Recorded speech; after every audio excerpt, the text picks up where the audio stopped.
Welcome. Welcome, family. I hope that you are doing good today. I'm excited again, giving you some great content, and I am happy just to be here before you today. About to share some good feedback with you as it relates to nutrition. And I know most people feel like they have their nutrition under control, but today I just want to share some information with you. And before we even get started, I just want you to know that all the information I share with you, I don't want you to think that I am requesting you to take anything that I'm saying. It's only something that you may want to consider. But that's all I'm doing, just sharing some information with you because I, for me personally, when I learn information that can really help, my lifestyle, as well as to help me improve or be better, in terms of my appearance as well as just my health, then some things I will take into some strong consideration. So I want you to do the same thing. Don't just go based on what I'm saying, but also do your research, see what works for you, as well as, if there are some things that may cause you to have an adverse reaction, then it's important for you to seek that treatment, but as well as things that can help you in terms of your health benefits. I want you to consider that as well. But today's topic, we are talking about why should you understand the nutrition facts label. And from this past Saturday, I actually did a webinar going through the nutrition facts label from top to bottom. And that way can give you a better idea because one thing you may not realize, and I can actually back this up with evidence that's already been surveyed. And according to the DGA, and I uh, may be ad-libbing some of the information because I don't have it directly in front of me, but I believe that one of the stats that I saw was that at least 3 out of 4 Americans have some type of, it's either some type of disease or they may have a health issue, whether it's heart disease, diabetes, or they may be obese or overweight. But when you think about that, 3 out of 4 Americans, that's about 70 to 75%, typically 75%. But that's a large portion of Americans who are experiencing some health issues. And it's hard for me to give a benefit of saying someone understands the nutrition facts label with clearly. If you understood the information, then you can make better choices, or at least that would be the intent. Again, I'm not trying to tell you what you should do, but just something for you to consider. So, what I did, I decided to get a bag of chopped pecans, as you can see. So, a bag of chopped pecans, and you may not be able to see it fully. I'll put it up to the screen, but the main ingredient, and again, you may not see it because it's slightly blurred, but the main ingredient, the only ingredient, is pecans. And so this is from um, branded Southern Grove. So nothing bad I have to say about Southern Grove. These are just some pecans that I just so happen to have. And, again, one thing about the nutrition facts label that's important for you to really understand is, when most people go out, I'm gonna give you an example to let you know that most people may not really understand the nutrition facts label or care too much.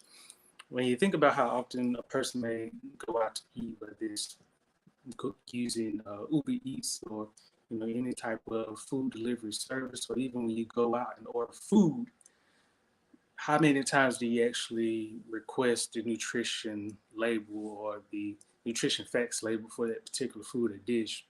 And even if you are requesting it, chances are there's going to be a high amount of something, whether it's a high amount of saturated fat, a high amount of sodium, or a high amount of sugar.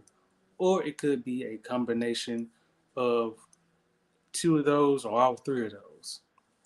And it's important to note that, I think most people think food, that's something that I can get away with in terms of I can eat this or eat that because, you see so many, videos on foods, whether it's like a big burrito, big burger, nachos loaded, just different foods that are very savory, like in here, in the mouth, the palate.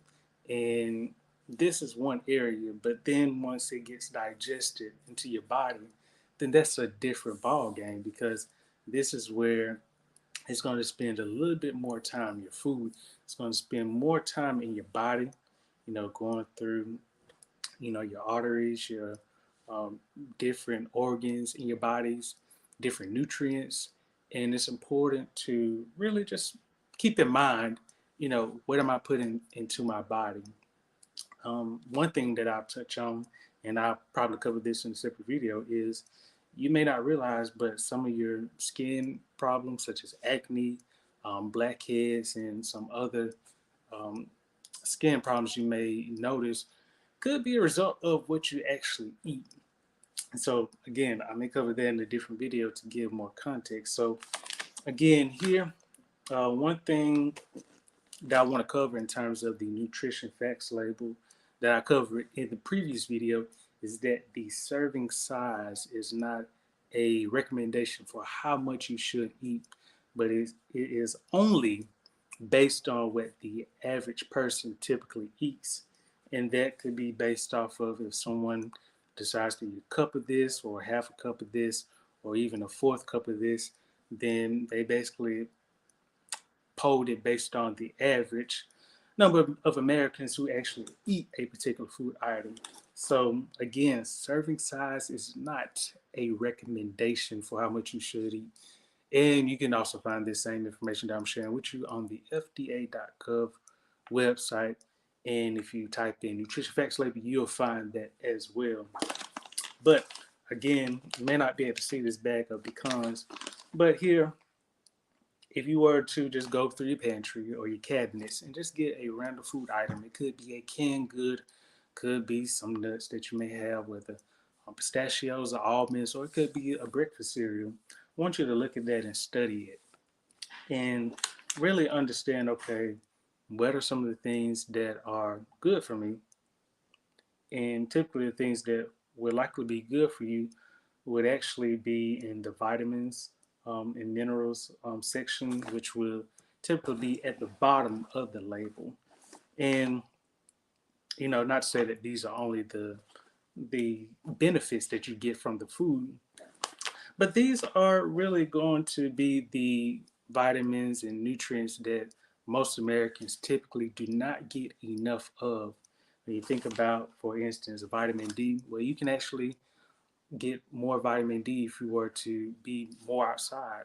So whether it's standing outside, and you don't have to stand directly in the sun for like an hour, because I wouldn't recommend that. But at least having some type of sun exposure is going to allow you to increase the levels of vitamin D that you need for your body. And vitamin D can also help with your bone formation or reformation, and some additional benefits. Then you also have calcium, iron, potassium, and I know that between potassium and calcium, if I'm not mistaken, those can help with your electrolytes, and I know calcium can also help with your bone density, if I'm not mistaken. And each label may have like different nutrients or minerals that are listed, but I know that between vitamin D, calcium, iron, and potassium, those are going to be the ones, again, that most Americans typically do not get enough of, but it is good to get more of those, as well as some of your vitamins A, D, E, and K, as well as your B vitamins. Those are going to be essential. Um, between those, promote skin health, nail health, hair growth. Okay, um, just a number of benefits that you can get, from consuming, foods such as nuts, fruits, and vegetables. So again, one thing that you want to look out for on the nutrition facts label is the top part, and the first one starts with fat. Now, total fat can be good. However, you also want to look at saturated fat. And The way that you can really understand this is by taking the first three letters of saturated, which is SAT. That essentially means that the fat is just going to sit unless you have a plan to burn it off, literally. So, I mean, not actually torch, your body, because, anyway, but you do want to have a plan, okay, to burn the fat off. So, whether it's through resistance training, just being active throughout the day, this will allow you to torch, some of the extra fat off, okay? And when it comes to saturated fat, you want to aim to, consume foods that are low.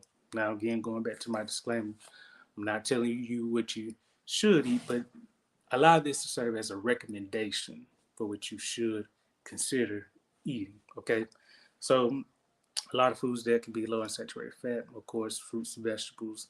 These are going to be the duo in terms of combating most health issues. Why? Well, because they contain a large number of vitamins and minerals. Now, you may say, well, Jerry, you haven't really spoken much about meats. Well, there's nothing wrong with meats, but you also have to keep in mind that different meats can have elevated sources of saturated fat, as well as in, not sure if I touched on this, but one thing about meats, and yes, if you're wondering, I do consume meats, but I'm also mindful about the different meat products that I choose. But every meat is not designed the same way, or at least it's treated the same way. And I can give you an example. Let's say you decide to pick up some pork chops, and you say, "Oh, this could be pretty healthy. It's not too bad in fat." But you also have to realize, where was this pork sourced from?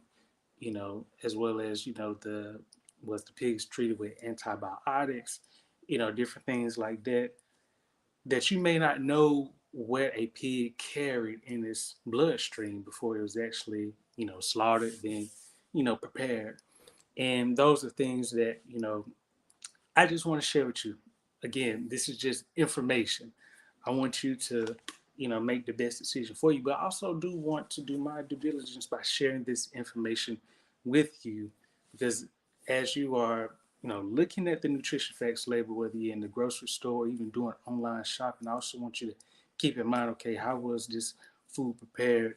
Was it prepared with the best in mind? Because you may not realize it, but again, going back to your skin care, some of the issues that you may experience in terms of acne or blackheads, it could be related to meats, specifically meats that have an elevated source of saturated fats, and as well as other things in the animals that you may not be aware of, such as antibiotics, that they have any type of diseases such as cancer or heart disease, things you may not think about that meat products have, but they could have that. And as you consume it, of course, no one can see cancer breathing when you're picking up a food product, but you have to realize that, even though you cook it, you still could be bringing, what that pig had to endure, you could be putting it into your body, and that could be flowing through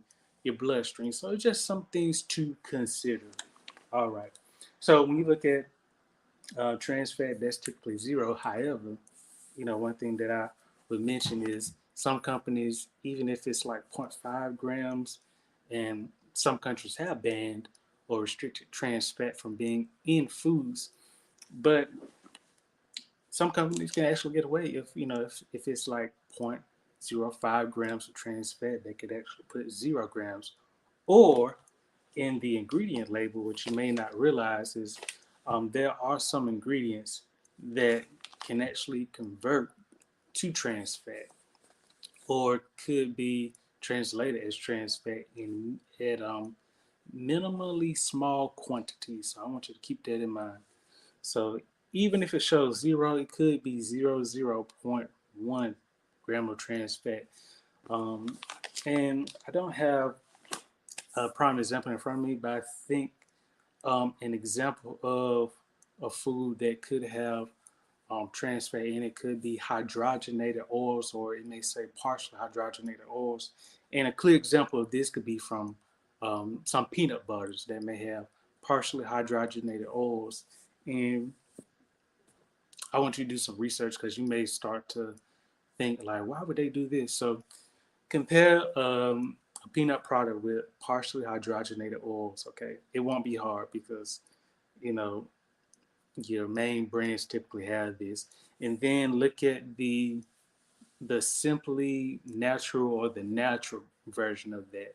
Now, ideally, if a company makes the regular version that people like, they're going to make a kind of like an all natural version. Look at those two labels, and I want you to really think about, okay, why would this have ingredients that I can recognize, but this has, partially hydrogenated oils and some other ingredients that I don't recognize. I want you to do your homework on that because that is going to tell you a lot, especially about some companies and how they can market or the things that they can do or that people may not be aware of. Again, people, I'm just sharing information with you. And I want you to, as you are buying foods, to be mindful, when it comes to your health, because you're not going to be able to make the progress that you want with your health or improving your health if you don't start to really, take the time to really look at this label. I mean, it's available on most products, and it's not hard to understand. It's just a matter of, do you want to understand it? I won't go through this full list because I know it's extensive. And again, if you didn't catch the full video, our webinar from this past Saturday, I covered extensively in about an hour on the nutrition facts label. So things like cholesterol you want to watch out for, and typically foods high in cholesterol would typically be meats. So cholesterol can, you know, high amounts or elevated consumptions of foods with high in cholesterol can increase your risk of course, heart disease, um, stroke, diabetes, etc. And so you want to make sure that when you are getting foods that you're being mindful of that. Even consuming eggs, which pretty much contain about two thirds of the cholesterol, that is required in your daily intake. You want to be mindful about that. I know some people who actually eat 2 to 3 eggs a day, so you have to keep that in mind. If you eat that many eggs, it's one thing to eat it, once a week or, just once a month. But if you're eating this several times a week, that can really affect your health as well as stress. Yes. Okay. So another thing you want to look out for is sodium, and this can be its own video. But sodium is one of those where you know, it has good benefits in the body, but however, again, too much of it can really be detrimental to the body. And you just want to make sure that you are being aware of that. And again, people, I want you to realize that it's not like I don't know that there are foods that just really tempt you, okay? Every week, every day, there's a video about, oh, you should try these burgers, or oh, you should try this crab bowl, or you should try this chicken sandwich. It is going to be commercial after commercial after commercial. And you can't tell me that, well, it's just this one time. It's every day. I mean, and you have to really start to have some discipline when it comes to these foods because, again, most people when you're going out, you're getting foods, you're not asking, oh, let me look at your nutrition label. Oh, let me see how much saturated fat is in this particular food. You're not even thinking about that. What you're thinking about is how can I get this food off the plate into my belly and start smiling afterwards. That's all I'm thinking about because it's about to go down. But if we were to think about that, okay, this food is pretty high in fat, and I know that I should be eating better. Let me look at an alternative because you have to realize when you're out with the crowd or even by yourself, it is a strong temptation just to get whatever you want. But trust me, I've actually implemented this. I back this up whenever. Different times I've been out, I actually say, okay, can I get this no salt, no butter? Can I get this whole grain? And I specified, I was like, listen, I want this prepared this way. And it was actually prepared that way. Now, that's not to say that the food was hidden on anything because, I believe that I can make it better, some foods. But that's a different story. But what I'm sharing is you want to just keep that in mind as you are, you know, eating different foods. Think about, okay, and these are just some things when it comes to nutrition facts label. Look at the ingredients, and that's going to be a separate video itself. But the ingredients, is this minimally processed? Are these ingredients that have benefits? Because a product can have about 5 to 10 ingredients, but each one of them could have a nutritional benefit, such as different protein powders. They could have different ingredients such as pea protein, what is it, chickpea, quinoa, whether it's brown rice, what is it, cocoa. Other than that, different ingredients that can have a benefit. So that wouldn't be bad, but it could be bad if you have something like sodium nitrate, sodium nitrite. When you look at different processed meats, it's a lot of salts that are available. You have to realize that some labels may say less than 2% of this. You have to realize that that could be 0.1%. But if it has sodium here, sodium there, that could actually add up to over 2%. It could be 5%. These are little things that you may not realize. And you're wondering, why do I have high blood pressure, or why am I overweight when I feel like I don't really eat a lot? Well, it could be, again, in the foods that you're eating, but you may not understand, the numbers. Most people, they actually eat over or more than the serving size itself. I've seen this from my own experience, and I've actually done this, in my experience. So, what time were we at? Okay, so didn't want to take too long on this topic. I hope that y'all are getting some good feedback. If you are, clap it up, clap it up. Thank yourselves. But yeah, I wanted to just share some feedback with you. I'm gonna wrap it up by going through a couple of more, if that's okay. So we talked about fat, we talked about cholesterol a little bit, we talked about sodium, your carbs. These are going to be like your workhorse, your fuel. It's going to be the engine, that keeps you going. So it's important that you get a good source of complex carbs. Okay. And again, these are recommendations for what you may want to consider. So I'm not telling you what you should do, but it's just a recommendation, as well as based off of my experience and things that I've, cross researched, and I've done extensive research, and I always continue to do that. But complex carbs, they are going to be important. What are sources of complex carbs? Well, you have oatmeal, brown rice, whole wheat pasta, even whole wheat bread. So breads that don't have any preservatives. They are essentially made without the bull, so to speak. And so you want to make sure that when it comes to those products, they're going to be the best complex carbs for your body. And what that would do is, as you're going throughout the day, it's going to take time for those carbohydrates to really break down into simple sugars in your body. If you consume something like a milkshake from Chick-fil-A, because every time I pass by long lines, I'm sure wherever you are, you can probably relate to that. But if you were to consume something high in sugar, donut, um, ice cream, it could be a yogurt parfait, and it may say, "Oh, it's healthy," but if it's high in sugar, chances are it's not. It's still not doing your body any favors. What happens is when you consume a lot of sugars, especially simple sugars like table sugar. And one thing that I want you to note is on the ingredient label, sometimes it may show includes added sugars. You want to watch out for that, because most people fall into that trap. And seeing this with my own family, getting foods that are high in sugars 20 grams, oh, that's too high, too high. 10 grams is high itself in terms of added sugars. But you also have to realize how much of this am I consuming in a day. And most people actually go over that if they are eating out.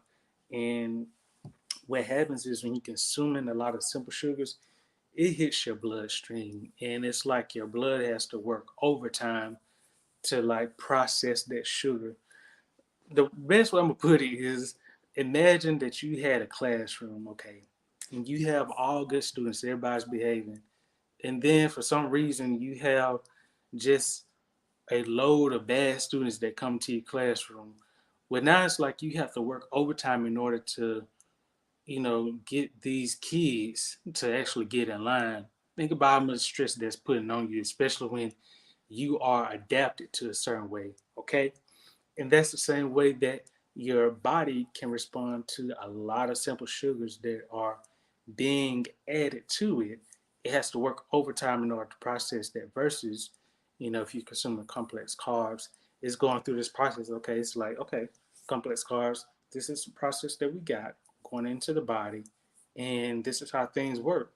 So it's like onboarding is like smooth, but them simple sugars into that body, oh, it's messing up the game plan, really. So you want to be mindful about that because over time, if you continue to consume a lot of simple sugars or even just a lot of sugars in general, even if it's not simple, but if it's a lot of sugars that still can have an effect on you, type 1 or type 2, diabetes, obesity, overweight, things of that nature. And you may say, well, I don't really eat a high calorie diet. Okay. Well, even if you don't eat a high calorie diet, eating a lot of foods that have a good bit of sugar, even if it's like a fourth cup of granola, but you have to realize that that has a lot of sugar in it. I mean, you can't, unless you have a plan to burn that sugar off, like I said about the fat, then it's just going to be there. Okay. So that's another thing that I want you to consider when you're looking at the nutrition facts label. Then the last one is protein. Now, this can be good, but it can also be bad, especially if, again, you don't have a plan for it. Now, we know protein does a lot. Um, it actually can help with your DNA, I want to say gene synthesis, even like your body structure with your muscle development. So a lot of people bulk up on protein, especially if you're doing a lot of resistance training or weight training or weightlifting. And protein comes in handy because a lot of your muscle fibers actually begin to tear or they begin to feel sore on your body, especially a day or two after you've done a workout. And protein actually can help with this, depending on how much you consume, as well as stretching and some other techniques. But too much protein in the body can cause issues like anything. So it's important that depending on what your diet is, if you are in a calorie deficit or if you're in a calorie surplus, or if you're just calorie maintaining, which means you're just eating to maintain your current weight, then it's important that you keep an eye on not only your protein, but just each of these other elements that's listed, as well as your calories, looking at that, because that's going to play a big part. How much you eat, can also affect how much weight is being put on. So, I hope that you enjoyed this piece. Like I said, I kind of skimmed through the nutrition facts label and wish I could actually show you this, label up close, but you can actually see it from far away that I have an actual product of chopped pecans. And again, if you have, well, I'm sure you have a product in your kitchen or your cabinet, but I want you to actually go through and check out some products and really look to see, okay, is this high in saturated fat? Okay. Or is this high in sodium or sugars? And if it's high, does it also have benefits? Like vitamins or minerals, those benefits. And also look at, okay, in my current state, what is my goal in terms of my health? Am I trying to lose some weight? Am I trying to gain some muscle? Or am I trying to just maintain my weight?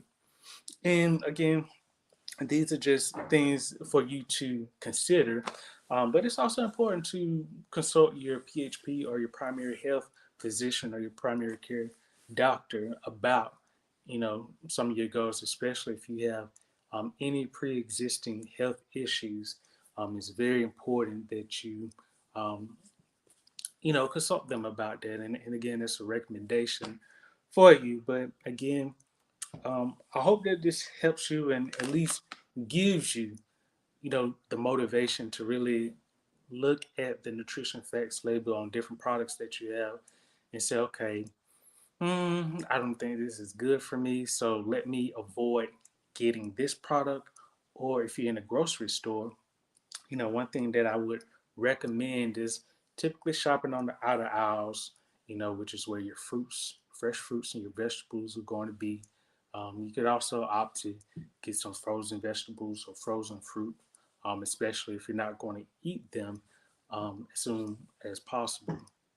And then just looking at some of your complex carbs, which are going to be on the actual aisles in the center. And most grocery stores have the same type of layout. Vegetables, fruits and vegetables are on the outer aisles on the outside, and then in the inside is where you have a lot of your staples, your boxed juices, waters, etc. So those are things to look for. Typically, I shop on the fresh fresh fruits and vegetables first, and then I go into looking at some complex carbs like brown rice, and then I may look at some fresh meats. Typically, I try to aim for poultry. This is what I do, and again, what I do, it could be something that you may want to consider, but it is not me telling you to do what I'm doing. But I typically, shop for a lot of lean meats, so like poultry, or a lot of fish. And, you know, I vary, where I actually buy, you know, my groceries. So it's not at the same locations because sometimes I switch it up, just to have that variation in my diet. Then, I also look at, local farmers market and, different people that have, fresh produce, because a lot of that could be treated without pesticide or fertilizer, and so those are also things to consider. Yes, you have fresh produce in the stores, but some of them may have been treated with chemicals that you may not be aware of, and different things of that nature. That can be a whole nother topic, but these are just things for you to consider when you are trying to spruce up your nutrition. And again, one way to do that is by taking a look at the nutrition facts label, getting familiar with that. And if you have any questions, make sure you send me a message, because I do want to help you understand this and really just be comfortable with it as you are shopping and just prep your meals. And or even if you're going out, you can say, hey, I don't think that this food is good for me, so let me try something that's a little lighter. So again, I hope you enjoyed this. If you did, make sure you like, share, and subscribe, because I definitely appreciate that. And if you have, make sure that you go to our website at robody.org. Yes, that's robody.org. And make sure you sign up for our emails that I send out often, actually. And it's actually good content, people. Same thing I share with you, same thing I share in my emails, actual links to documents that you can look at, even some videos that you may find educational as well as entertaining. So make sure you sign up for that. And if you haven't, make sure you sign up and subscribe to our social media, Robody1212. And again, make sure you share it. Make sure, again, if you like this, um, all I ask is that you share it, okay? So again, that's all I had. Hope you enjoyed it. And until next time, I hope that you enjoy your day, morning, or evening, wherever you are. Talk to you later.